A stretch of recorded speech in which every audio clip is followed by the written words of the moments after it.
नमस्कार, मी doctor Sheetal. Unexplained इन्फर्टिलिटीबद्दल आपण थोडंसं आज जाणून घेऊया. जे इन्फर्टिलिटीचे पेशंट आहेत त्यांच्यामध्ये 30% लोकांमध्ये स्त्री जबाबदार असते, 30% मध्ये पुरुष जबाबदार असतात आणि उरलेल्या 30% स्त्री आणि पुरुष ह्या दोघांचे पण काहीतरी प्रॉब्लेम्स असतात, त्यामुळे त्यांना इन्फर्टिलिटी होते. ह्या इन्फर्टिलिटीचे जर आपण सगळे पेशंट काढले तर त्याच्यामध्ये 30% असं लक्षात येते की त्यांचे सगळे रिपोर्ट्स नॉर्मल असतात. जे बेसिक तपासण्या आपण करतो, जसं सीमेन अनालिसिस करतो, सोनोग्राफी करतो, फॉलिक्युलर स्टडी व्यवस्थित असते, AMH नॉर्मल रेंजमध्ये असतं, त्यांच्या ट्यूब्स ओपन असतात, स्पर्म काउंट चांगला असतो, तर अशा केसेसला अनएक्सप्लेन इन्फर्टिलिटी म्हटलं जातं.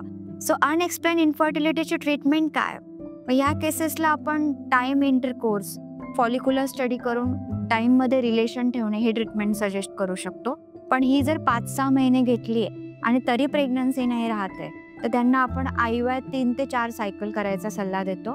आणि त्याच्याने पण जर प्रेग्नन्सी नाही राहिली तर IVF या पर्यायाने आपल्याला ट्रीटमेंट पण होऊन जाते आणि या अनएक्सप्लेन इन्फर्टिलिटीचं कारण पण शोधलं जातं.